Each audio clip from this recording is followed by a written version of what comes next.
Hi guys, happy Monday. Yes, happy Monday.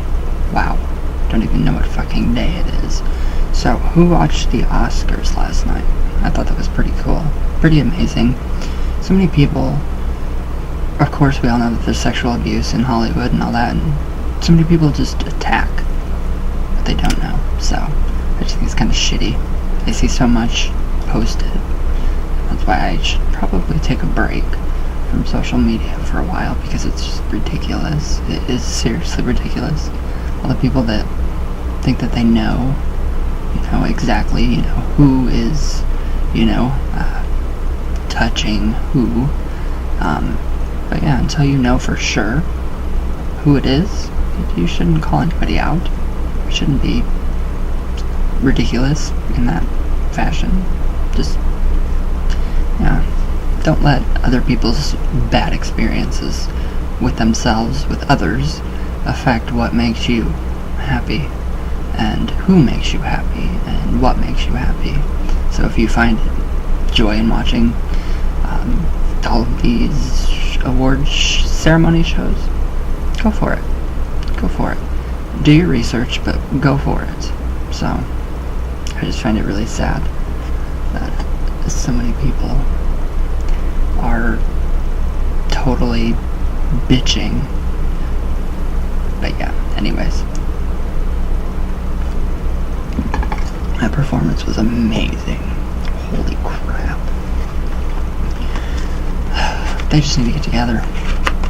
Bradley Cooper, Lady Gaga, you guys need to get together and make beautiful babies, and that's all I have to say. So, alright, I've been thinking about the fault line that we sit on, and I found it. It's pretty weird. It's pretty scary. I really honestly don't want to be sucked into the earth. That's one hell of a scare to actually think about and read.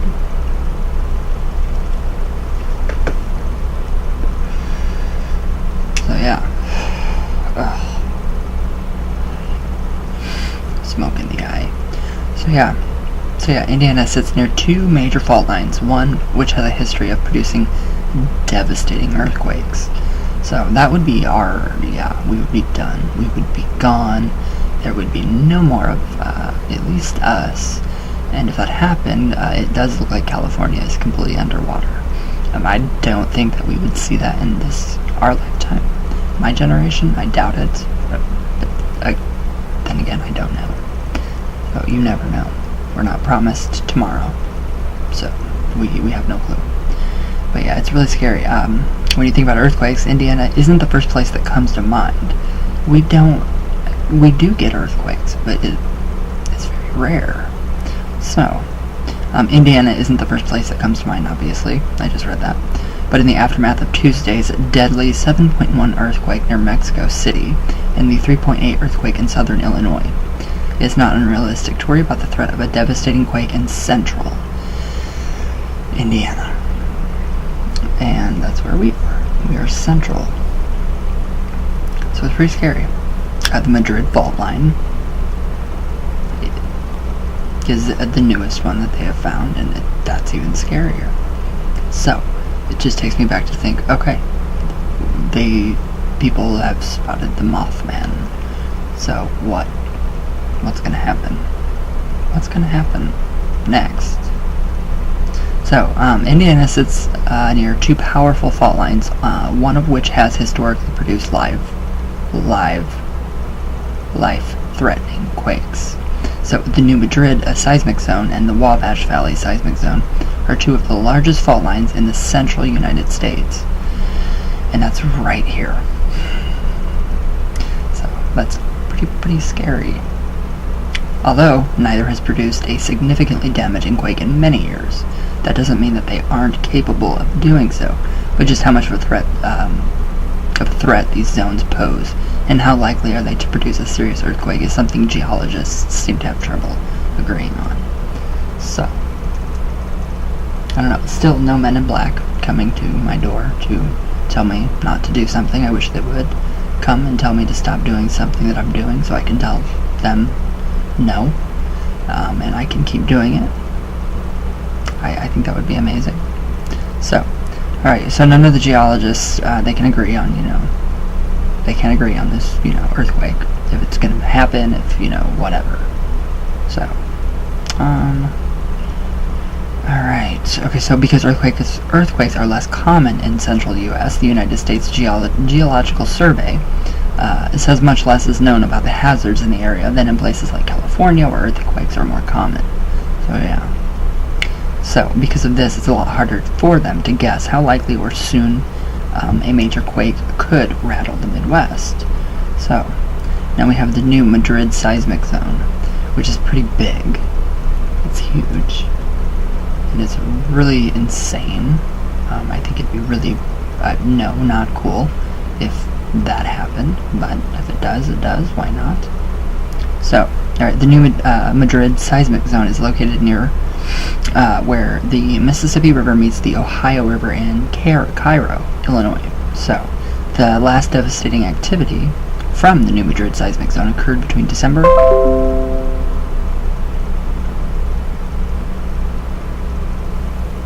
Sorry guys, I don't know what the fuck that thing does that for. Alright, so the last devastating activity from the new Madrid seismic zone occurred between December 1811 and February of 1812. That was a long time ago. During that 3-month period, a series of earthquakes, some of a 7.0 or greater on the Richter scale, hit the fault line in parts of Missouri, Arkansas, Tennessee, and Kentucky. So that's what is really creepy, because if that happens here, bye. Goodbye. That's all I have to say is goodbye, guys. So, not gonna happen here, though. I doubt it. Highly doubt it. So, the 3 largest quakes destroyed several settlements along the Mississippi River, caused structural damage as far away as Cincinnati, Ohio, and were felt far as away as Washington, D.C. And that's a long ways away. So one of the quakes even caused the earth to displace so severely that it temporarily forced the Mississippi River to flow backward. That's really, really creepy. That's really creepy. I mean, how? It's insane. So this, again, what does this have to do with the Mothman? So even with the disagreements, the potential hazard from the new Madrid fault line is still considered great.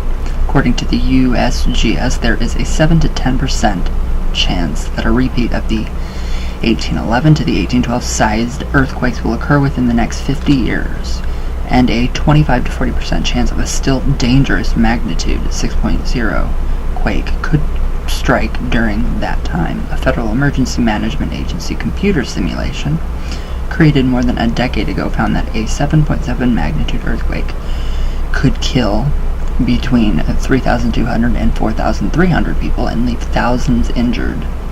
So the USGS studies show about a 500-year interval between earthquake sequences as large as the 1811 and 1812 events. So the 2 others were recorded in 900 and 1450 AD. So that's pretty freaky. If that were to happen, yeah, it would be devastating. We would be gone. So scientists aren't exactly sure why quakes occur in the region. The fault line sits far from the continental plate boundaries where tremblers generally happen. Some researchers have argued that the faults are shutting down. That might be a good thing. That really might be a good thing. Who knows? I don't. So the simulation below from the United States Geological Survey shows the simulated ground motion of the Earth's surface that could happen if the central U.S. region were to experience a 7.7 magnitude or larger strike-slip earthquake on the new Madrid fault line. Okay, so we have that fault line right here. So that one alone would wipe us out. Scary.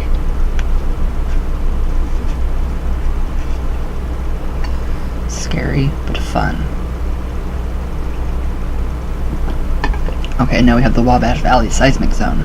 So, Alright, this one is centered in the valley of the lower Wabash River and runs along the Indiana and Illinois border, beginning just north or just south of Indianapolis into parts of northeastern Kentucky. And according to the USGS, lesser earthquakes happen relatively frequently along this line.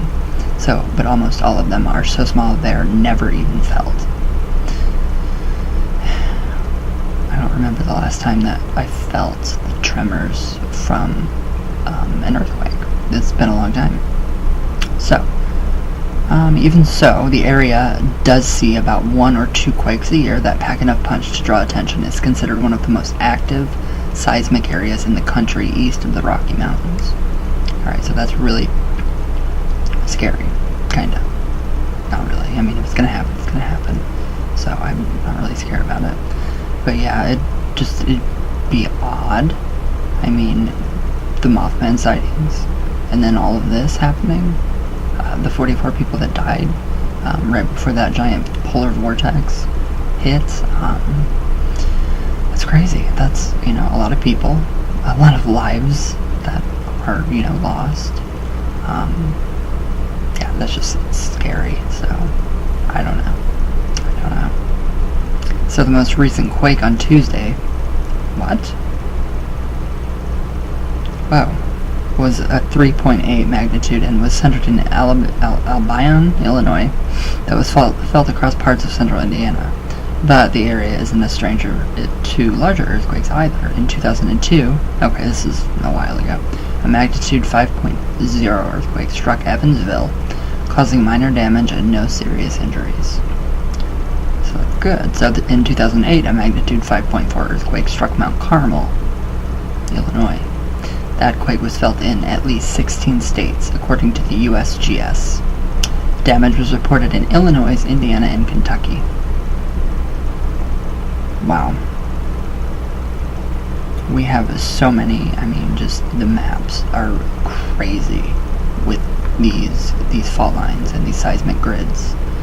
So even with the conflicting theories, the 500-year-old rule from the USGS does give us hope, since the last major 7.0 or higher quake on the New Madrid fault line was just over 200 years ago. Alright, so we have about 200, 300, 400, 500, 300 more years. So we won't see that in our lifetime. Thank the gods. So if you're still concerned, check out the tips below from the Indiana Department of Homeland Security on what to do before, during, and after if an earthquake strikes Indiana. So that's pretty weird. That is really scary. I would die. I would literally die. So it's very scary. So yes, we would definitely have nothing left of us. Alright, so now I'm just, alright, the Men in Black. I'm still wondering about them. Okay, so let's see. I'm still...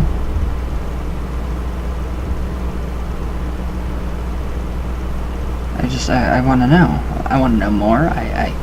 There's nothing really out there about these things. Alright, we have a really... Okay, the man who met the Men in Black. Alright, so here we go. We have a man that actually met him.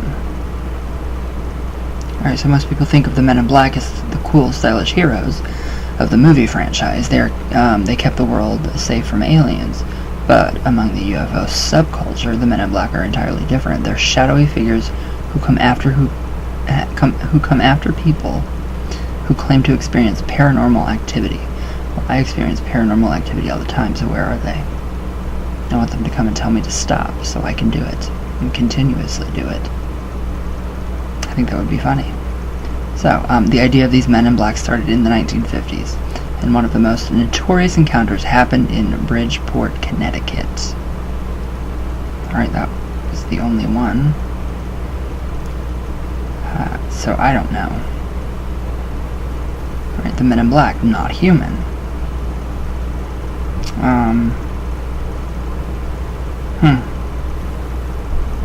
10 creepy stories of encounters with men in black. Alright, that's interesting. I mean, I wear black. A lot of people wear black. So how do they know? Oh, yeah, obviously, they come. We had some really weird phone calls this morning, actually. Some really odd phone calls. Not the Men in Black. Alright, so, Men in Black have been popping up for a while, usually whenever someone claims to have recently sighted a UFO. Shortly after each sighting, the person in question is visited by strange men who wear only black suits, black ties, and white shirts. The details and motives sometimes vary, but even stranger are the variations in the descriptions of the men in question. While some tales simply describe them as cold, aloof gentlemen wearing black suits, others say that they can get uncanny vibe from those who visit them. So the stories tell of men who are unnaturally bald, men who talk in an almost robotic voice, and wear lipstick over lipless mouths. That's disgusting. So some suggest that they are from another world, disguising themselves as humans to learn our ways. Doubtful. Others believe that they are experimental cyborgs in the employ of the government. The truth behind the Men in Black is still shrouded in mystery, and we may never know the identity of these strange stalkers. So, we have the telepathic encounter. So a man known only as Larry claims that one night he was drifting off to sleep when he was contacted by a strange presence who communicated with him telepathically. This weird presence explained that he was not from Earth, but beyond the grave. But beyond that, he gave no reason for contacting Larry. So, somewhat skeptical, Larry asked the presence to provide some proof of his existence beyond simply sending thoughts into his head. He wanted a face-to-face meeting. The presence agreed to provide him with further proof. He would show up during the day when Larry was with his best friend. Larry wasn't sure what to make of this entire thing the next day, and while he continued on with his life as usual, he obsessed about the dream for months afterwards. Eventually, he caught up with his buddy at an Independence Day celebration at a nearby park. As Larry was walking with his friend, a black van pulled up nearby and two black-clad men got out.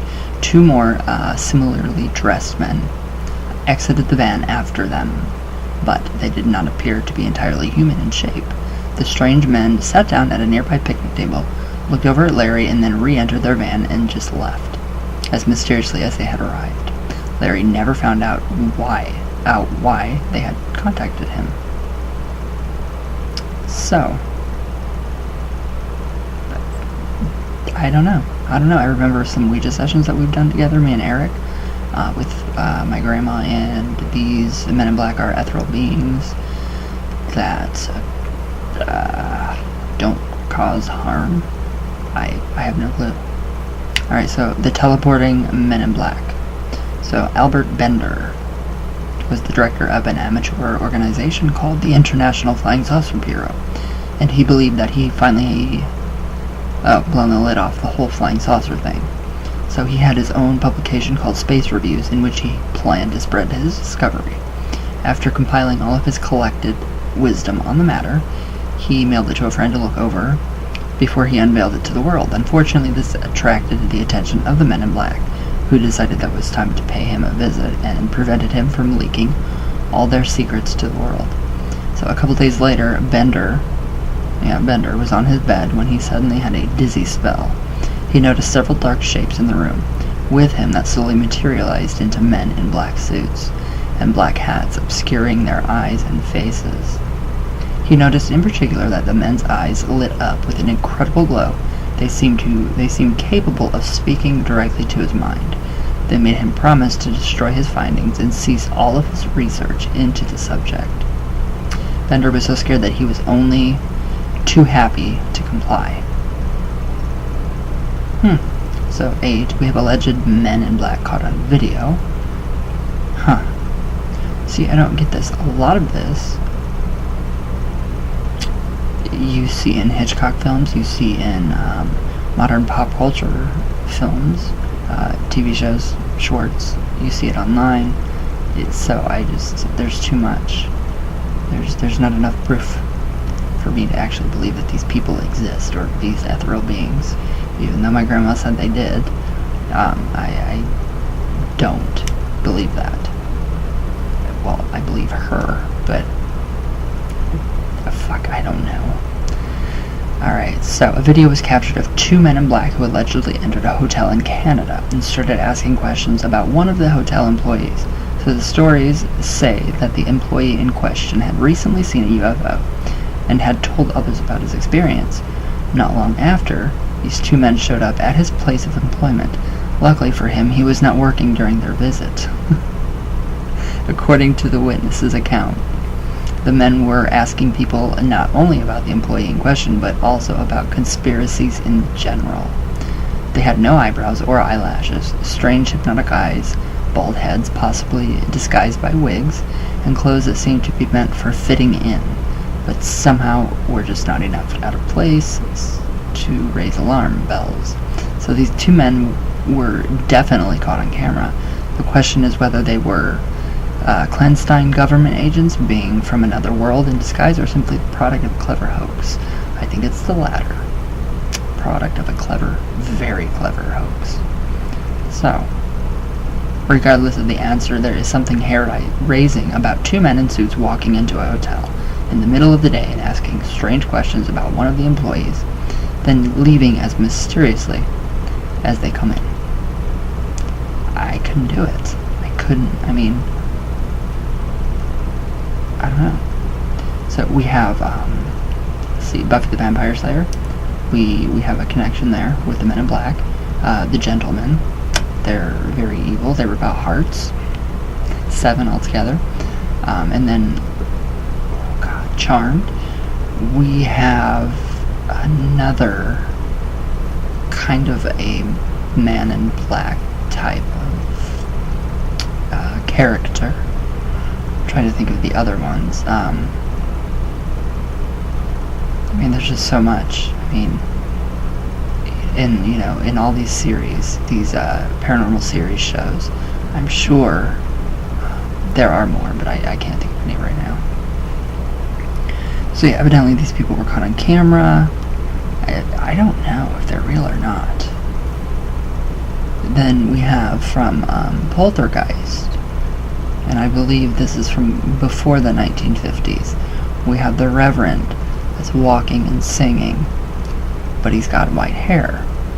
But he does wear the traditional Men in Black, the white, the black, and the hat. So you all know that one, the Poltergeist one, right? Alright, so a postal worker's terrifying experience. The Man in Black who liked to hang out. Okay, well, if they want to hang out, that's cool. I'm up for that, but don't tell me what to do. So, an anonymous postal worker from Washington, D.C., was out delivering mail one day when he decided to stop and eat an apple. Okay. When he was finished, he looked around for a trash can, and finding none, decided to just toss it onto the ground. Before he could leave the area, a security guard approached and lectured him for his negligence. Apples are biodegradable, and they also feed other animals. Anyways, explaining the entire building and surrounding grounds were under constant surveillance. The postal worker thought about this, along with the fact that he already had to be buzzed in to deliver the mail, and began thinking that there was more to this than met the eye. A while later, he was out on his usual delivery run when he came by the foreboding building again. So this time he saw 3 men walking toward the building, except they didn't appear to be like men. They waddled when they walked instead of putting one foot in front of the other. And they were abnormally thin. They waddled. So they just kind of scooched, like shuffled their way, like a shuffleboard. Okay, so it was this thinness more than anything that frightened him. So, though shaken, he decided to soldier on and march his way up to the door to deliver the mail. When he entered, he found a group of men who began questioning him about what he had seen moments earlier. He was flabbergasted and unable to respond until one of the strange beings who he had seen earlier sidled up near him, at which point he felt even more terrified. After more grilling by the men in the room, and after repeating that he had seen nothing at all, he was allowed to leave. His mail route was changed shortly after. But I don't get these. I don't get why. Why do these things appear? Where are they? Come and see me. I'm waiting. Okay, the man in black who liked to hang out. Okay, that's a little better. So, in most stories, the men in black are malevolent, intimidating entities who only appear briefly after someone sees something they weren't supposed to. Alright, so it's kind of like a big brother, almost, in my opinion. An overprotective, tyrannical parental figure. So there's got to be something more to it than just, oh, I saw something that I shouldn't have, and now the men in black are here. So, alright, so intimidating entities that only appear briefly after someone sees something they weren't supposed to. But that's not always the case. In one account, a woman claims that when she was a child, her engineer father was regularly visited by a man in black who went simply by the name Lev. This man was completely bald, which she noted was very odd during her time. When she went to shake his hand, the skin was impossibly smooth, as if he had no hair whatsoever on his body. So the man constantly wore his trademark dark suit, glasses, and hat, even on scorching summer days. He was known for hanging around several engineers in the area, and her father was always visited him in a little house near the local supermarket. So the woman who tells the story says that she is sure her father knew Lev was an alien, although she never figured out what they talked about during their meetings. I don't know. I don't know if I can believe this or not. It's just too odd. It's too odd. It's too odd to be true. It seems too odd, too paranormal to be true, kinda. Alright, so we have a visit to the State Department now. So an anonymous man related a tale of a strange experience he had while sightseeing in Washington, D.C., without realizing that there really wasn't anything of interest for a civilian to see. He wandered into the State Department building. He meandered through the lobby for a while until security became suspicious of him and headed over to usher him out of the building. However, before they could do so, he saw something that he would never forget. Alright, the elevator opened and 5 men got out. 2 of them were very businesslike and wore gray suits that were formal, but hardly remarkable beyond that. Alright, so they're not wearing our fashion, that's good. What drew his attention were the other 3 men in their escort.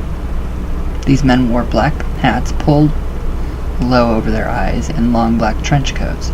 Even though it was the middle of the summer, the appearance seemed so strange that our observer could only describe it as cartoonish. I don't know.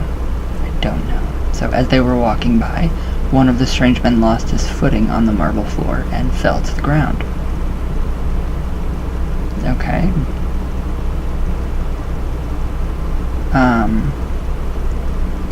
Okay, wow, people, stop messaging me. He fell. Okay, so the man in black fell to the ground, dropping his portfolio in the process. Upon helping him up, he noticed that the man's legs seemed extraordinarily weak, and it felt like that there was a thick layer of wool underneath his suit. Ew, even stranger, the man's expressions never appeared to change at all. Despite falling onto the hard marble floor, near the dropped portfolio, he found a small coin, with words written in it in no language he could identify. One side depicted a man with features like a wolf, and the other had navigational lines and 2 crescent moons. So,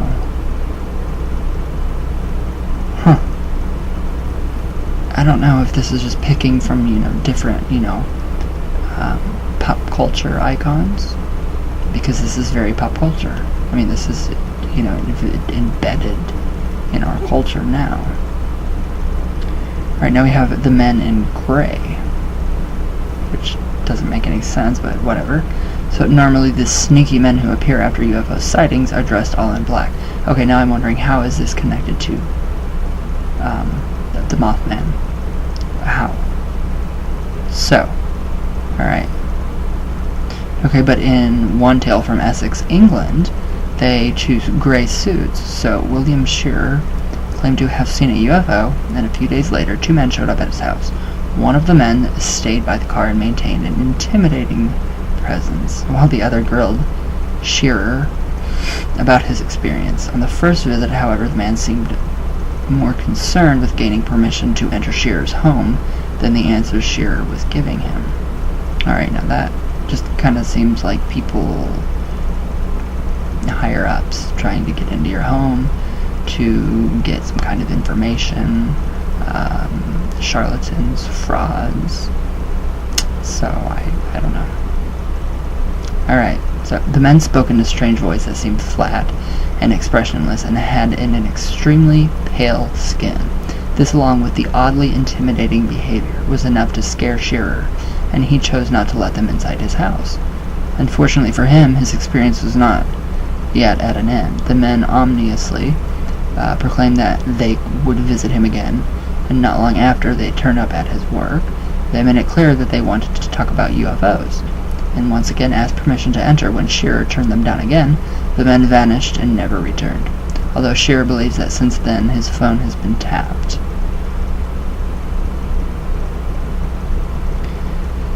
Okay, now going back to the tapping of the phones and the government trying to, listen into what we're saying. I mean, it's possible, whatever. My grandfather, who has very bad dementia, before it, fully kicked in, he was all about these conspiracy theories, aliens, UFOs. He, came over one summer, and, their old house is not too far. My grandma, the one I talked to on the board, their house isn't too far, and he said that he had seen a UFO where it had landed, so we all went out there as a family, and I think it was just his way of getting us to, get together and get some excitement going. I thought it was pretty fun. It was great, so we went out there. I did. Acted like a realtor. I had all black on, obviously. I acted like a realtor, so I had my phone out and I was talking and, taking pictures of the property. So what he seen was the indent from a pool. So, but then again, I did see 3 UFOs when I was really little, going to, the store with my mom. She saw them too. Nothing ever happened after that. So, and I've had many paranormal experiences daily. Where are they? Are they gonna get me? Hope. But yeah, anyway. Is that my hair? Yes, that is. Whoopsie-doopsie-doo. So yeah, I don't know. I don't know what to think. Why are these men, why are they connected to the Mothman? Okay, why are the men men in black connected to the Mothman?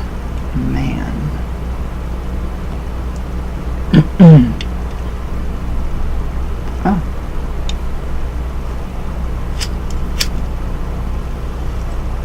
I found something.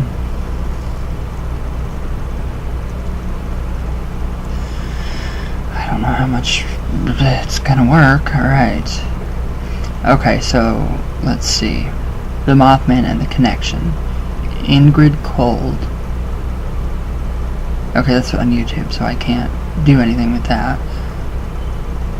Alright, Mothman, Prairie Ghosts.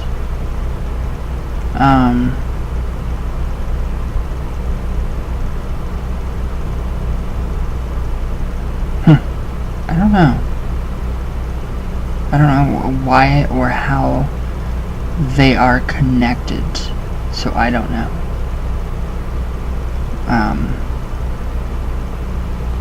I'm really trying to figure out how they're connected. So in popular culture, so yeah, everything's popular culture now. So in popular culture and UFO conspiracy theories, Men in Black are supposed men dressed in black suits who claim to be quasi-government agents who harass or threaten UFO witnesses to keep them quiet about what they have seen. It is sometimes implied that they may be aliens themselves. The term is also frequently used to describe mysterious men working for unknown organizations, as well as branches of government allegedly designed to protect secrets or perform other strange activities. The term is generic. What is generic? So the term is generic, used for any unusual, threatening, or strangely behaved individual whose appearance on the scene can be linked in some fashion with a UFO sighting. Several alleged encounters with the men in black have been reported by UFO researchers and enthusiasts. Stories about allegedly real-life men in black inspired the semi-comic science fiction Men in Black franchise of comic books, films, and other media. So really, it's I don't know. It seems to be some kind of like a psychological drama, like you're being tormented, or like they appear as shadow figures. Okay, shadow figures in traditional witchcraft is shadow work, what we need to work on within ourselves. So that there's just too many lines, and there's no dots to connect these fucking lines. Alright, so folklorist James R. Lewis, I would like to talk to this man, compares accounts of men in black with tales of people encountering Lucifer, and speculates that they can be considered a kind of psychological drama. Alright, so there's nothing.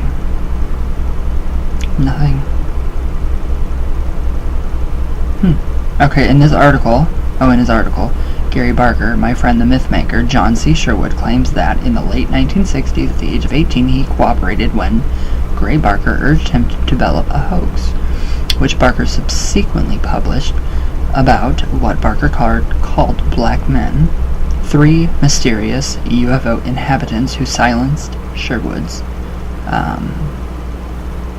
identity. So, Dr. Richard H. Pratt. Okay.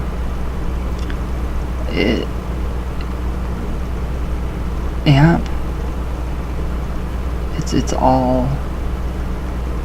It's all within popular culture. And evidently, it was a hoax that came about.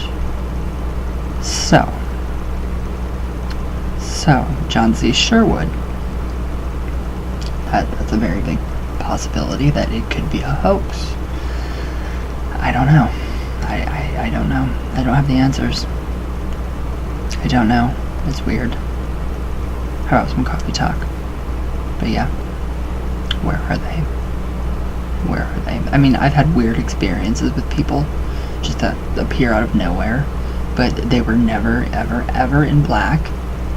I had a really good childhood friend that is in my very first book. I don't even know what it's called now because I changed the title so many times. Do I have it? No, I don't. It's not in Musings of Small Town Medium, but it is in the book on witchcraft. What is that book called? I don't even remember the name of my own goddamn book. And I wrote it and published it. It's in my first book, the first book I ever wrote, no, the second one. It's gotta be on my computer still, let me see. It's not. Shit. I don't know where it went. A Guide to Modern Witchcraft. Yeah, I think that's it. A journey, a tale of whatever. Yeah, it's in that book. I met her online when we first got, internet. Really got internet, dial-up. She taught me a lot. Her name was Anne, and she had cancer. I know she had cancer.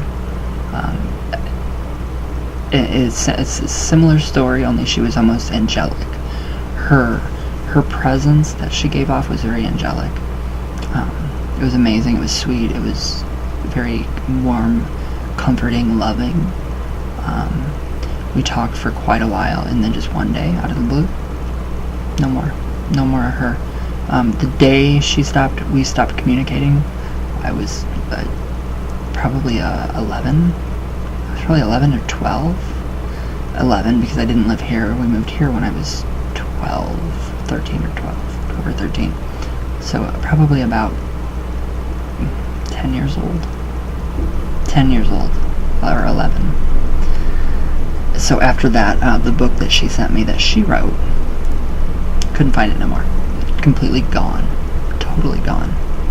So I don't know if that's anything to do with, I don't know, maybe she was an angel.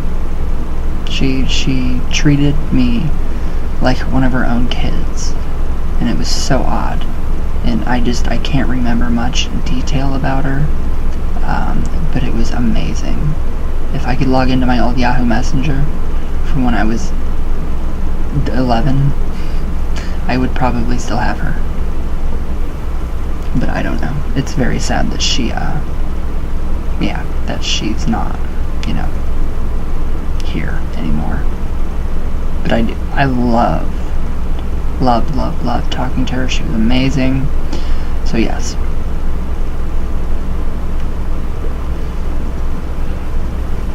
That's my only odd story I have about any type of mysterious person, except for the Granary, which is on shadowlands.net or .com, haunted whatever locations. The Granary. You guys can look that up yourselves. So, I don't know. Alright, coffee talk. Zara World. Please protect me, OMD. Oh jeez. Okay, anyways, goodbye. The new Fluffle. Hi, how are you? I love watching your videos. If you're interested in, John Keel wrote a book called Mothman Prophecies that was made into a movie, and it has loads of creepy experiences from the Men in Black. That book is awesome. See, how is... Okay, you experience something supernatural, and then these Men in Black come. So, I've never experienced these Men in Black. So, maybe I have. Maybe I was just high or drunk. So yeah, yes, I've got to get that book. The movie, it just makes me go to sleep. It's a really good movie, but it makes me go to sleep. So, yeah, I need to read the book. Thank you. Ethan Bailey, there's so much orbs around here. If you would actually watch some of my recent videos, or videos explaining that was Microsoft Windows Movie Maker, and I tried to make it a snow backdrop and it turned into orbs, then you people would know. You wouldn't have to constantly hound me and dry hump my last fucking nerve to find out. What the fuck did I just watch? I don't know, you tell me. What did you see? What underlying fear do you really have? Alright, Marjorie. Hi. How are you? Alright, awesome video. I'm enjoying watching you. Keep up the good work. Heart, heart, heart. I love you. Thank you. Marjorie, you're beautiful with or without makeup, and you're not fat. All my love all the way from Venus and back to again, dear friend. No, but I've gained weight. You can see it. You can see it. Alright, Marjorie, you're the best. Oh, I love you. I love you, I love you, I love you. Marjorie, loved your eyes. They were awesome. All my love all the way from Venus and back down again, dear friend. I love you. Marjorie, you look beautiful. Sorry for the late responses. Was quite busy. All my love all the way from Venus and back down again, dear friend. I love you. Kansas Ghost Stories. Hi, Tom. How are you? Have you ever had an encounter with the Men in Black? If so, tell them to come my way. I love Mothman Prophecies. Classic nighttime DVD. Yes, you get it. You can lay in bed and just watch it and fall asleep peacefully and wake up refreshed. Jen Zach. Wow, awesome video, right? Thank you. Thank you, my love. I love the flower. Spencer. A box of monsters watching. LOL, watching. I don't know what. We have got to talk about the Men in Black, because you have a lot more experience in that than I do. don't remember what we did Ouija session wise with the Men in Black. I remember your story, and I think you are the only person that I actually truly believe with this story. So I don't know. Alright, Ouija sessions, Aleister Crowley. Alright, fake as fuck. They added orbs effects during editing. You can see the same orbs rise over and over again. It's fake. If you wouldn't assume, because assuming makes you an ass, which you are, you would, yeah, just listen to what I just said about 5 minutes ago. Backtrack. Alright, Kate the Witch, hi. Hi, my love. Flashes of darkness are sometimes needed. Yeah, I don't get really mad anymore, or angry. It's just quick flashes of darkness and then it's over with. I figured out that my moon sign is Scorpio. Ooh, when that side comes out, she's not very nice. LOL. I like the idea of your spiritual spreads. Is your iMessage acting up again? No, it's fine. Oh, on here, it's fine. The phone, it's dead. It's done. I do apologize for the long comment, but Isis and Hecate, when you did the last Coffee Talk video. Anywho, lovely. I love you too, Venus, and back. Oh, I love you too. Thank you. Silela Cardona? Hello. Hi, how are you? Alright. Wow, that's awesome and cute. Oh my god. Little heart eyes and kisses. Thank you. Thank you, thank you, thank you. Alright. The News Fluffle. Have you done a video about the Bell Witch? No. But I know about the Bell Witch, so I don't know. The Bell Witch is very popular on, right here, right on YouTube. Wicked Witch, I love you. Shout out Jenzak, Baby Gorilla, Matt Brooks, hola. Margarita, hi. Love you. Nytheria Fade, hello. Joseph McCarthy. Hi, are you related to Melissa McCarthy? If you are, get me in with her. She's awesome. Alright. Jasper Quinzel, hello. Rob Schaefer, Dark Prince Lucy. You're amazing. Lex, hi darling. How are you? Reverend Seymour Graves. Do I know you? Do I know you somehow? Wired Ferret. Hi, darling. Princess Ari. Hi. Dark Fruit Dolls. Alright, guys. So, yeah, I don't know. What do you guys think? I don't know. I'm confused. Dazed and confused. Not really, but you guys get the point. So, yes, I'll see you guys all tomorrow for Tuesday. So, alright, go feed your ancestors. It's Monday.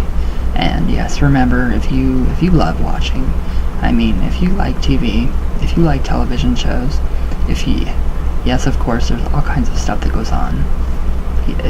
Sexual abuse, all this stuff. You know, Hush Money, you know, the Oscars, the Grammys, all of that is fun. So, don't let somebody else's bad experience that they had be projected onto you. Don't let them take away what makes you happy, what makes you feel joy, and who makes you feel joy. So if you want to watch the Oscars, watch them. If you want to watch any music award, watch it. But don't put so much thought into it.